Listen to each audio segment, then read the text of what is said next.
Hello दोस्तों, तो स्वागत है आपका आज की इस नई वीडियो के अंदर। आज हम लोग एक ऐसे केस पे ऊपर नज़र डालेंगे जिसको सुनना काफ़ी ज़्यादा मुश्किल है और जिसको समझ पाना उससे भी थोड़ा-सा मुश्किल है।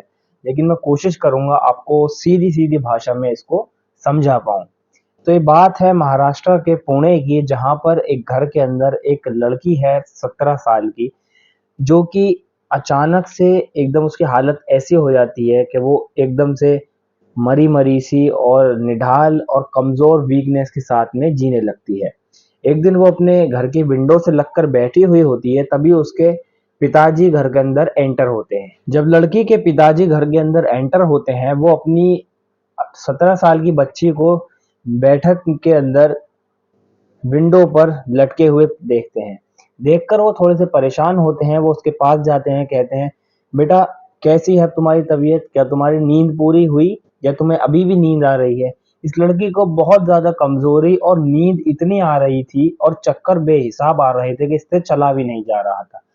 आखिरकार इसके पिताजी इसके लिए कुछ चीज़ लाते हैं, जिसको ये अपनी बेटी को देते हैं। देने के बाद में वो थोड़ी-सी खुश होती है और उसको खाती है और स्कूल के लिए तैयार हो जाती है। जब वो अपने स्कूल पहुँचती है ऐसी निढाल अवस्था में, तो वहाँ पर ये गिरने वाली होती है, तभी इसका रोहन नाम का दोस्त आ जाता है और वो इसको पकड़ लेता है। तब ये कहती है कि रोहन, मेरी तबीयत ठीक नहीं रहती है आजकल, मुझे पता नहीं क्या होता है और मुझे चक्कर बहुत ज़्यादा आते हैं और मैं पूरे दिन सोती ही रहती हूँ और यहाँ तक कि मैं अपना नाम तक भूल जाती हूँ और मैं ये भी भूल जाती हूँ कि मैंने अभी-अभी क्या करा था और मुझे क्या करना था।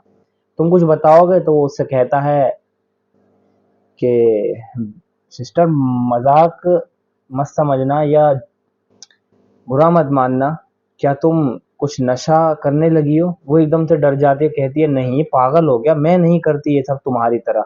अच्छा, ये लड़का जो होता है ये ड्रग्स लेता है। जी हाँ दोस्तों, आप लोगों ने सही सुना, इसका जो दोस्त था ये ड्रग्स का आदी होता है बहुत ज़्यादा। तो ये लड़की इसको भी समझाया करती थी, ये इसकी थोड़े ये सब पसंद भी करती थी, लेकिन ये इसको भाई ही कहती थी और वो इसको बहन ही कहता था। ये लड़की एक दिन कहती है कि तुम सिगरेट ना पिया करो, वरना तो मैं तुम्हें छोड़ दूँगी, यानी मैं तुमसे वास्ता ख़त्म कर दूँगी अगर तुमने सिगरेट पी।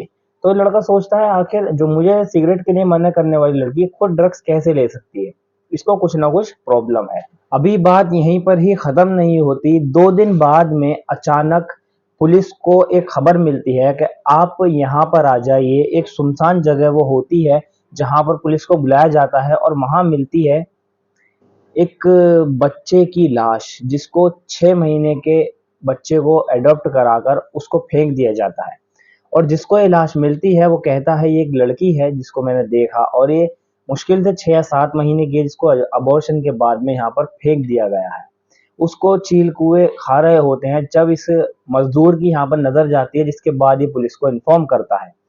अब पुलिस ये देखकर बहुत ज़्यादा दंग रह जाती है कि आखिर यार इतना ज़्यादा कोई बदतमीज किस्म का आदमी या औरत कैसे हो सकता है जो अबॉर्शन के बाद उसको दफनाया तक नहीं और यहीं पर ही मरा हुआ छोड़कर, यानी फेंक कर चले गया था। तो ये उन्हीं का बच्चा, अब बेशक इन लोगों ने इसको अडॉप्ट करा है। अब इस केस की छानबीन स्टार्ट होती है। पुलिस सारे के सारे हॉस्पिटलों में ये ऐलान कर देती है कि हमें रिपोर्ट चाहिए कि आपने इन 3 दिन के अंदर किस किस की डिलीवरी की है। पुलिस को किसी भी तरीके का सुराग नहीं मिलता या आप लोगों ने किसका अबॉर्शन जो है वो किया है। ये इलीगल तरीके से अबॉर्शन हुआ होता है, इसीलिए पुलिस को इसका कोई भी सुराग नहीं मिल पाता। दूसरी तरफ एक फैमिली है जो कि 2 जने हैं और इनकी एक 9 साल की बच्ची है। 9 साल की बच्ची स्कूल के अंदर पढ़ती है और इनके माता-पिता अलग-अलग कंपनी के अंदर जॉब करते हैं। बच्ची का ख्याल रखने के लिए उसकी जो माँ है वो ही उसके साथ में हमेशा रहती है। एक दिन क्या होता है, ये बच्ची पार्क के अंदर और बच्चों के साथ में खेल रही होती है। इसकी माँ अपनी दोस्तों से बात कर रही होती है, तभी ये बच्ची फुटबॉल में लात मारती है और बॉल पार्क से बाहर निकलकर रोड की तरफ चली जाती है, पार्क के गेट से निकलकर। रोड पर जब बच्ची बॉल लेने के लिए भागती है, तभी सामने से ट्रक आ जाता है और उस ट्रक की टक्कर इस बच्ची से होने ही वाली होती है। तभी वहां पर एक 15 साल की लड़की जो है वो उसको बचा लेती है। बचाने के बाद में वो लड़की उसकी माँ का दिल जीत लेती है और वो जो 9 साल की बच्ची की माँ होती है वो उससे कहती है, बेटा तुम्हारा नाम क्या है, तुम कहाँ से हो और तुम क्या करती हो? वो कहती है मैं अनाथ हूँ और मैं किसी के घर में भी काम करने चली जाती हूँ जैसे भी मुझे कोई बुलाता है। ये सुनकर उसकी माँ थोड़ी सी खुश होती है और कहती है क्या तुम मेरे घर पे काम करोगी, मेरी बच्ची का ख्याल रखोगी? वो उससे मना कर देती है कि नहीं, मैं फिलहाल कहीं काम कर रही हूँ। उससे रिक्वेस्ट करती है मैं तुम्हें दुगने पैसे दूंगी और तुम्हें इसी तरीके से मेरी बच्ची का ख्याल रखना है और तुम्हें खाना और रहना भी मेरे घर पर ही है, वो भी फ्री। वो लड़की तैयार हो जाती है और चली जाती है इनके घर पर। घर पर जाने के बाद में इनके साथ में थोड़ा-सा बुरा सलूक किया जाता है, जो कि उसके मियाँ द्वारा किया जाता है, उसके पति द्वारा किया जाता है। वो कहता है आजकल महाराष्ट्र के अंदर क्राइम रेट इतना ज़्यादा बढ़ रु चुका है कि तुम किसी भी अनजान लड़की को अपने घर कैसे ला सकती हो? तुम्हें शर्म आनी चाहिए, तुम्हें मुझसे कम से कम एक बार पूछना तो चाहिए था कि मैं ऐसे-ऐसे एक लड़की को अपने साथ घर पर ला रही हूँ, उसको काम के लिए ला रही हूँ। क्या तुम मेरी बीवी नहीं हो या मैं तुम्हारा शौहर नहीं हूँ, जो तुमने मुझसे इतना भी मशवरा लेने का नहीं सोचा? वो कहती है देखो बात का बतंगड़ मत बनाओ, सीधे सवाब मैं एक गरीब बच्चे को अपने घर ले आई हूँ और ये बहुत ही सीधी-सादी और मासूम है और ये बेचारी परेशान भी है और इसने मेरी बच्ची की जान बचाई है, इसीलिए मैं इसको कहीं नहीं जाने दूँगी और ये मेरे साथ ही रहेगी इसी घर में। थोड़ी-सी झगड़े के बाद में वो भी मान जाता है और वो इसको घर के अंदर रखने की इजाज़त दे देता है। लेकिन ये बात यहीं पर ही खत्म नहीं होती। एक आश्रम होता है जिसके अंदर एक स्वामी बाबा जो होते हैं, वो वहाँ के लीडर होते हैं। उनके नीचे करीब-करीब 20-25 औरतें और काफ़ी सारे शिष्य होते हैं उनके बीच। और वहाँ पर गार्ड भी रखे जाते हैं उनकी सुरक्षा के लिए। तभी एक बात जो है वो खुलकर आती है कि यहाँ आश्रम के अंदर कथाएं तो होती ही होती हैं, ऊपर से यहाँ पर जो बच्चे ड्रग्स के आदी हो चुके हैं उनका इलाज भी किया जाता है। अब देखिए यहाँ पर दो लड़की हैं जो कि इस आश्रम का भांडा फोड़ने में पुलिस की मदद करेंगी आगे चलकर। यहाँ आश्रम का पता एक आदमी को मिलता है जिसकी ये जो लड़की थी जो कि ड्रग्स की आदी हो चुकी थी, उसका दोस्त कहता है कि ड्रग्स की आदी है। उसके माता पिता बहुत ज्यादा परेशान थे कि आखिरकार हम इसका क्या करें, इसको दवाइयाँ दो तो दवाइयाँ ये नहीं लगती, इसको कुछ आराम नहीं होता, इसको रूहानी दिखाएं तो कुछ नहीं और वैद्य को दिखाएं तो कुछ नहीं। वो जाते हैं बाबा के पास आश्रम में मिलने। बाबा से जब वो कहते हैं कि मेरी ये लड़की है 17 साल की जो कि अभी स्कूल में पढ़ रही है और इसकी हालत इतनी बुरी है कि इससे खुद चला भी नहीं जाता, बाबा आप कुछ उपाय बताएं, आपकी अति कृपा होगी। बाबा कहते हैं कि ठीक है हम कुछ करते हैं, लेकिन इसके लिए आपको इसे आश्रम के अंदर छोड़कर जाना होगा। वो कहते हैं क्या इससे मेरी लड़की ठीक हो जाएगी? वो कहते हैं, बाबा कहते हैं जी हाँ हो जाएगी। अब देखिए दोस्तों, एक दिन के लिए ही इसको यहाँ पर छोड़ा जाता है, उसके बाद में ये लड़की पता नहीं कहाँ चली जाती है यहाँ से। अब जो कहानी के अंदर थोड़ा सा ट्विस्ट है वो ये है कि एक लड़की जो आश्रम के अंदर पहले से थी उसकी तबीयत खराब होती है, उसको हॉस्पिटलाइज करा दिया जाता है, वो हॉस्पिटल के अंदर ही है। और एक और जो लड़की होती है उसको रात में बाबा के आश्रम के अंदर एक कमरे के अंदर बुलाया जाता है और वहां पर उसको देखकर वो उन्हें 2 गोली देते हैं उस लड़की को। लड़की वो 2 गोली देखकर बहुत ज़्यादा खुश हो जाती है, क्योंकि वो दोनों गोलियाँ होती हैं ड्रग्स की गोली। अब आश्रम के अंदर इन लड़कियों को ड्रग्स मिल नहीं रही थी, इसीलिए वो ड्रग्स को देखकर बहुत ज़्यादा खुश हो जाती है। अभी देखिए मैं आप लोगों को एक ट्विस्ट क्लियर कर दूं कि जो आश्रम चल रहा था ये ड्रग्स की आड़ में चल रहा था। आश्रम से ही ड्रग्स की सप्लाई की जा रही थी और आश्रम के अंदर ही वो लोग आकर अपना ट्रीटमेंट ले रहे थे जो कि ड्रग्स के आदी हो चुके थे। इस तरीके से बाबा अपने पाखंड से सारे शहर को घुमा रहे थे और खुद अपनी वाहवाह करा रहे थे। अब देखिए होता क्या है, पुलिस को 3 दिन बाद में एक लाश मिलती है।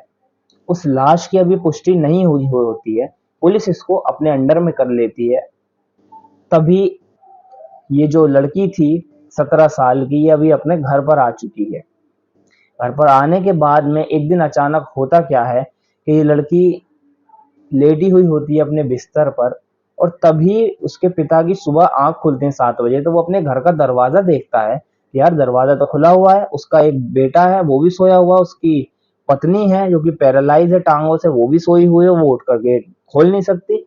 तो आखिर वो जल्दी से डर कर अपनी बेटी के पास जाता है और उसको देखता है कि वो सीधी एकदम लेटी हुई है। वो डर जाता है, वो उससे हिला जुला कर पूछता है कौन आया था रात में, कौन आया था, लेकिन उसको होश नहीं होता है।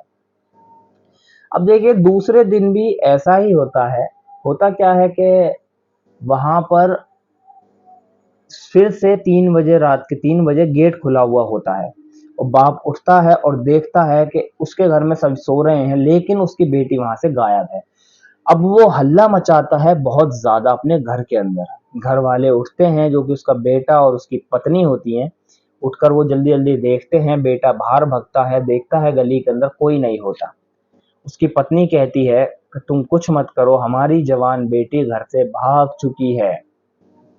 वो अपनी बेटी पर ही इल्जाम लगाते हैं, लेकिन उसका जो बाप होता है वो कहता है नहीं, हमें पुलिस के पास जाना चाहिए, हमारी बेटी ऐसे नहीं भाग सकती, वो कहीं ना कहीं किडनैप हुई है या उसको कोई ना कोई उठाकर ले गया है। अभी पुलिस उस लाश की खोज में ही थी, उसके परिवार वालों की, कि आखिर ये किस परिवार की लड़की है जिसकी हमें लाश मिली है। तभी उस लड़की का छोटा जो भाई होता है वो अचानक से पहुंचता है पुलिस ऑफिसर्स के पास और जाकर उनसे कहता है कि सर सर, आप हमारी मदद कीजिए, मेरी बड़ी बहन लापता है, उसको आज 2 दिन हो गए हैं और मैंने अपने माँ बाप से कहा था पुलिस में रिपोर्ट दो, लेकिन उन्होंने नहीं दी, आप प्लीज मेरी मदद कीजिए मेरी बहन को ढूंढवाने में। लड़के की ये बात सुनकर वो उनसे पुलिस उससे फोटो मांगती है अपनी बहन का। जब लड़का अपनी सिस्टर का फोटो दिखाता है तो वहां पर लेडी पुलिस ऑफिसर कहती हैं, अरे सर, ये तो वही लड़की है। ये सुनकर वो लड़का रोने लगता है, कहता है सर आप क्या कह रहे हैं, मुझे क्लियर बताइए। तभी उस लड़के की फैमिली को घर से बुलवाया जाता है और ले जाया जाता है डेथ रूम के अंदर। वहां पर उस लड़की को उसके घर वालों को दिखाया जाता है। दिखाने के बाद वो उसे देखते हैं, वो उन्हीं की बेटी होती है जो कि ड्रग्स की आदी हो चुकी थी। अब देखिए दोस्तों, ये कहानी थोड़ी सी यहाँ पर घूमेगी अभी आगे, आप लोग भी सोचने पर मजबूर हो जाएंगे कि आखिर ऐसा कैसे हो गया या किसने किया, ये ऐसा क्यों हुआ। ये बात यहीं पर ही खत्म नहीं होती है। पुलिस सबके बयान रिकॉर्ड करती है, जो जो भी जिस जिस तरीके से उनको बताता है। पुलिस अपनी तफ्तीश को स्टार्ट करती है और ये केस बढ़ता है 1 महीना आगे। 1 महीना हो चुका है, अभी पुलिस को इस केस के अंदर कुछ भी चीज हाथ आने को तैयार नहीं है, बल्कि पुलिस थोड़ी सी परेशान भी है कि आखिरकार ये केसेस थोड़े से हमें क्यों घुमा रहे हैं। उधर जो वो लड़की उसके यहाँ पर आई हुई होती है, वहां पर उसका जो पति होता है वो उस काम वाली को परेशान करता है। वो उससे कहता है कि तुम ठीक नहीं लगती हो मुझे, तुम यहाँ से चली जाओ, वरना मैं तुम्हें ये कर दूंगा, मैं तुम्हारे साथ ये कर दूंगा। लेकिन वो काम वाली भी बहुत पक्की होती है, वो कहती है तुम कुछ भी कर लो, मैं यहाँ से नहीं जाऊंगी, मालकिन ने मुझे रखा है, मालकिन की कहने पर ही मैं यहाँ से जाऊंगी। आदमी को वो लड़की पता नहीं क्यों ठीक नहीं लगती है। एक दिन उस 9 साल की बच्ची का बर्थडे आता है, वो उससे गिफ्ट में मांगती है 12,000 की या 12-13 हजार की एक महंगी सी डॉल होती है मॉल के अंदर। वो कहती है उस मॉल के अंदर मैंने एक डॉल देखी थी, मुझे वो गिफ्ट में चाहिए। अब ये बेचारी काम वाली है, इसके पास में इतने पैसे तो हो नहीं सकते, तो ये परेशान हो जाती है कि आखिरकार मैं इसे गिफ्ट में कैसे दूं। तभी वो लड़की जो थी 9 साल की, वो रोने लगती है, वो कहती है मुझे दीदी आपसे वही डॉल गिफ्ट में चाहिए, वरना मैं आपसे नहीं बोलूंगी। अब है उस बच्ची के बर्थडे का दिन। ये लड़की एटीएम कार्ड निकालती है, एटीएम से पैसे लाती है और उसको वो डॉल खरीद कर गिफ्ट में दे देती है। गिफ्ट में देने के बाद डॉल, उस 9 साल की बच्ची का पिता उस डॉल को देखता है, वो कहता है इतनी महंगी डॉल तुम लाई हो, तुम्हारे पास पैसे कहाँ से आए। वो जब भी उसको पकड़कर झंझोड़ देता है और कहता है तुमने चोरी की है, तुमने डकैती की है ना हमारे घर में, बताओ तुमने पैसे कहाँ से लिए। उसकी जो वाइफ थी उसे समझाती है, डांटती है, तुमने कहा तुम्हें शर्म नहीं आती, तुम बच्ची पर इल्जाम लगा रहे हो। खैर ये बात भी यहीं पर रफा दफा हो जाती है। अब जो मसला है वो है आश्रम से ही चालू। जो लड़की आश्रम की एक एडमिट होती है हॉस्पिटल के अंदर, उसके पास में पुलिस पहुंचती है और कहती है आप हमें आश्रम के काले धंधों के बारे में बताइए। वो बताती है कि सर आप आश्रम की तलाशी लीजिए और आपको वहीं से सब कुछ मिल जाएगा। ये लड़की इसे पुलिस को थोड़ा सा निर्देश देती है कि आप ऐसा करिए। तभी पुलिस लाती है कोर्ट से सर्च वारंट आश्रम के। अब बाबा से कहती है देखिए बाबा जी, आप अपनी आस्था में रहिए, हमें अपनी में रहने दीजिए, आप हो जाइए साइड और हम करते हैं आश्रम की खोजबीन। आश्रम की खोजबीन में कुछ भी नहीं मिलता। जब 7 घंटे गुजर चुके होते हैं, तब एक स्पेशल रूम के अंदर पुलिस फोर्स पहुंचती है और वहां के गद्दे जब फाड़े जाते हैं, उनके अंदर वही ड्रग्स की गोलियां मिलती हैं जिनसे ये बच्चों की जिंदगियां बर्बाद कर रहे थे, जिनका ये ड्रामा कर रहे थे कि हम लोग ड्रग्स के बच्चों को सही करने का काम आश्रम के अंदर कर रहे हैं। पुलिस पहुंचती है आश्रम के बाबा के पास और उन्हें थोड़ी सी फटकार लगाती है और कहती है, अब आप ही हमें सब कुछ बताएंगे या हम अपने तरीके से उगलवाएं और इस आश्रम को भी सील करें। पुलिस बाबा से कहती है, यहाँ पर ड्रग्स के साथ साथ एक बच्ची का रेप करने के बाद उसके बच्चे को अबॉर्ट भी किया गया है और उसकी लाश हमको मिली है बीच बाजार में। ये सिर्फ और सिर्फ और उस बच्ची, ये 2 मर्डर केस का मामला बन चुका है। एक तो वो 17 साल की बच्ची जिसको ड्रग्स की आदी होने पर यहाँ पर लाया गया था, एक तो उसका मर्डर, और एक उस 6 बच्चे की अडॉप्ट हुई हुई बच्ची का मर्डर, जिस पर पुलिस गहराई से तफ्तीश कर रही थी। तो बाबा कहते हैं, देखिए सर, मैं आपको एक सच्चाई बताना भूल गया था, मैं आपको ही बताता हूँ। पुलिस थोड़ी खुश होती है, कहती है, जी बताइए, वही सुनने को तो हमारे कान तरस रहे हैं, जल्दी बताओ। अब ये बाबा बताते हैं कि मैं एक 12 या 13 महीने की बच्ची को लेकर आया था और उसे मैंने ही यहाँ पर पाला था। जब वो 6-7 साल की हुई तो वो मेरे साथ ही रहा करती थी और उसने मुझे धोखा दिया और वो यहाँ से भाग गई। अब न जाने वो कहाँ है, लेकिन मुझे बाद में पता लगा कि वो 12 साल की जब मेरे पास से भागी थी तो वो प्रेग्नेंट थी। अब इस बात से देखिए, यहाँ पर बाबा झूठ बोलते हैं। पहले कहते हैं वो 6-7 साल की, फिर कहते हैं 10-12 साल की। अब उस बच्ची के बारे में थोड़ा सा पता लगता है, उसकी तस्वीर ली जाती है और उसको ढूंढा जाता है सारे में। तभी उसकी एटीएम के ट्रांजैक्शन की वजह से उसके घर का पता मिलता है। पुलिस पहुंचती है उस बच्ची के घर और उस बच्ची को वहां से उठा लिया जाता है। अब ये बच्ची बाबा के सारे राज खोलती है। वो कहती है, ये बाबा मुझे 8 साल की को एक जगह से उठाकर लाया था, मुझे किडनैप किया गया था, लेकिन मैं जब छोटी थी मैंने अपना सब कुछ इन्हीं को मान लिया था। मैं इनकी सेवा में बहुत टाइम से रह रही थी, क्योंकि अब मेरी उम्र 16 साल है और मुझे आश्रम से भगे हुए अभी 1 साल हुआ है। तो बात असल में ये थी, मुझे शर्म भी आ रही है सर आपको बताते में। वो लड़की बताती है पुलिस को कि मैं एक दिन बाबा के कक्ष में गई और वहां पर मुझे 2 गोली दी गई, ये कहकर ये तुम्हारे सर के दर्द की गोली है। उन गोली को खाने के बाद मुझे नशा हुआ और मैं वहीं पर चक्कर खाकर गिर गई। उसके बाद जब मेरी आंख खुली तो मेरे बदन पर ना ही एक कपड़ा था और मैं पूनम खान थी। जी हाँ दोस्तों, उस लड़की का गैंग रेप हुआ था, वो भी आश्रम के अंदर।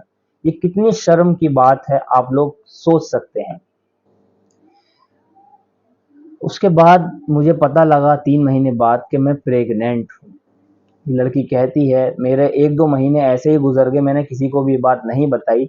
फिर एक दिन बाबा ने ही मुझे अबॉर्शन कराया और बच्चे को न जाने कहाँ कर दिया। मैं बहुत रोई, मुझे बहुत तकलीफ हुई और मैं मजबूर थी, मैं कुछ नहीं कर सकी। उसके बाद में मैं वहां से भाग आई। ये बच्चा जो था 6 महीने का, जो कि अडॉप्ट हुआ हुआ था, इसकी तो ये फाइनल हो चुका है कि इसका जिम्मेदार बाबा ही है और ये आश्रम के अंदर ही गंदा खेल हुआ है। अब सोचने वाली बात ये थी कि वो जो बच्ची थी जो ड्रग्स ले रही थी, उसका मर्डर किसने किया और उसको ड्रग्स का आदी किसने बनाया। अब जो बात मैं आप लोगों के साथ में शेयर करूंगा वो है बहुत ही ज्यादा गौर से सुनने वाली। ये जो 17-18 साल की बच्ची थी जो ड्रग्स की आदी हो चुकी थी, इसके पिताजी जब इसको आश्रम लेकर जाते हैं तभी इसकी नजर इस लड़की पर पड़ती है जो कि 16 साल की थी। ये उससे कहते हैं कि मैं अपनी लड़की को घर छोड़ आऊंगा और मुझे इस लड़की के साथ में तुम एक रात सुलवा दो। ये उस वहां की जो औरतें होती हैं ये उनसे कहते हैं और उनसे पैसों की भी बात कर लेता है। तो इस तरीके से अबॉर्शन के बाद भी इस लड़की के साथ में इसका पिता सोता है। अब आप लोग यकीन करिए कि आखिर ऐसा कैसे हो सकता है। जब ये इसके साथ में सोता है तो ये अपनी लड़की को लेकर घर आ जाता है और उनको पैसे दे देता है। अब यहीं से एक बात खुलकर सामने आती है, इस लड़की का वीडियो रिकॉर्ड वो आदमी कर लेता है और उसको अपने फोन के अंदर सेव करता है। जब पुलिस उसी की बच्ची की मिसिंग कंप्लेंट में उसका फोन चेक करती है तो उसको वो लड़की की वीडियो मिल जाती है जिसको पुलिस काफी टाइम से ढूंढ रही थी, जो किसी घर में नौकरानी का काम कर रही थी। अब उस पर बजता है खूब डंडा और उसकी काफी अच्छे से मसाज और धुलाई की जाती है। वो भाई साहब हांगते हैं कि उन्हीं ने अपनी बेटी का मर्डर किया है। जी हाँ दोस्तों, आप लोगों ने सही सुना। जो बाप पुलिस के पास गया उसकी मिसिंग कंप्लेंट लिखवाने अपनी बेटी की, और जो परेशान था कि मेरी बेटी नशे की आदी कैसे हो गई, उसी ने उसको नशे की आदत लगाई थी और उसी ने उसका मर्डर किया था। आप लोग सोचिए, ये कितनी हैरत अंगेज कर देने वाली बात है, ये कितनी शर्मनाक बात है। अब ये बात यहीं पर खत्म नहीं होगी, वो पूरी बात बताता है कि ये आखिर उसने क्यों किया। वो कहता है, ये जो मेरी बेटी थी, ये मेरी दूसरी माँ की बेटी थी। सॉरी, ये जो मेरी बेटी है, ये मेरी दूसरी बीवी की बेटी है, ये मेरी इस बीवी की बेटी नहीं है। ये सुनकर आप लोग सोचिए कि यार आदमी कितना कितना जाहिल है। अब तेरी तो बेटी है, वो दूसरी माँ से ही तो है, माँ तो इसकी दूसरी है, लेकिन बाप तो तू ही था। तू इतना गलत करता है। ये उससे छुटकारा पाने के लिए उसको खुद ही ड्रग्स की आदत लगाता है, उसको उसकी जिंदगी खुद ही बर्बाद करता है, और उसको आश्रम भी खुद लेकर जाता है और वहां पर भी उसको बर्बाद करता है, और एक दिन जंगल में लाकर उसको कत्ल भी वो खुद ही कर देता है। ये चीजें जब इसने खुद स्वीकार करी तो पुलिस भी हैरत अंगेज होकर अपने सर पर हाथ रखती है और कहती है कि तुम जैसे जाहिलों की वजह से अपने ही घर के अंदर लड़कियां महफूज नहीं है। तुम्हारे ऊपर तो मैं इतने केस ठुकवाऊंगा कि तुम जिंदगी भर यही सोचते रहोगे, अपने आप को ही कोसते रहोगे कि तुमने ये गलत कदम क्यों उठाया था। अब देखिए दोस्तों, ये कोई आम बात नहीं है। आजकल हमारे भारत हिंदुस्तान के अंदर इतने ऐसे केसेस देखने को मिल रहे हैं, बहुत ज्यादा। एक तरफ तो हिंदू मुस्लिम परमानेंट यहाँ पर दंगे होने के लिए तैयार रहते हैं, गैर मुस्लिम इतना ज्यादा मुसलमानों को लेकर अपनी हेट स्पीच देते हैं कि दंगे होते होते हर बार रह जाते हैं। हम लोग किसी भी हिंसा को प्रदर्शन करने के लिए जरा सी भी बात नहीं करना चाहते, क्योंकि हिंसा किसी भी चीज को लेकर सही साबित नहीं होती। देखिए, कोई भी लड़ाई है, अगर लड़ाई है तो दो पक्षों के बीच ही वो लड़ाई होती है, और ऐसी दुनिया के अंदर कोई लड़ाई नहीं हुई आज तक जिसके अंदर सिर्फ और सिर्फ एक ही पक्ष का नुकसान हुआ हो। हाँ, ये हो सकता है कि किसी के अगर एक गोली लगेगी तो दूसरे के दो लग सकती है, दूसरे के दो मरेंगे तो तुम्हारे तीन मर सकते हैं, लेकिन ऐसा कभी नहीं होता कि एक फैमिली महफूज हो और एक फैमिली बिल्कुल मर चुकी हो।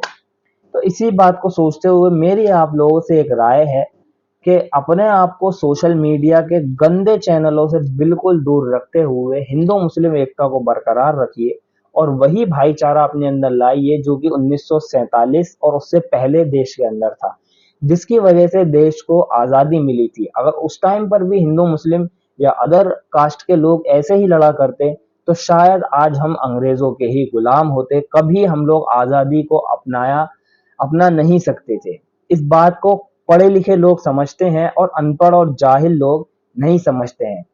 देखिए, कोई भी मजहब ये नहीं कहता कि तुम किसी दूसरे मजहब से नफरत करो, चाहे वो इस्लाम हो, चाहे वो क्रिश्चियन हो, चाहे वो सनातन हो, चाहे वो मतलब कोई सा भी दुनिया के अंदर धर्म हो, सभी लोग ये कहते हैं कि तुम लोग इंसानियत को बरकरार रखो, जो किसी धर्म पर है उसे उसके धर्म पर रहने दो। इस बात का फैसला करने के लिए ईश्वर खुद बैठे हैं, अल्लाह ताला खुद बैठे हैं, और जो भी हैं मतलब वो खुद बैठे हैं, गॉड खुद बैठे हैं। आप लोग इंसानियत को बरकरार रखिए, हिंदू मुस्लिम के नाम पर या अदर किसी भी चीज के नाम पर एक दूसरे से नफरत ना करिए। उम्मीद है आप लोगों को मेरी वीडियो अच्छी लगी होगी। अच्छी लगी हो और चैनल पर नए हो तो प्लीज सब्सक्राइब कर देना, और कमेंट करना आपको ये वीडियो कैसी लगी। उम्मीद है आप लोगों को आज का केस समझ में आया होगा। तो मैं शाद से भी आपसे विदा लेता हूँ आज की इस वीडियो के एंड में। तो बाय दोस्तों, जय हिंद, जय भारत, अस्सलाम वालेकुम।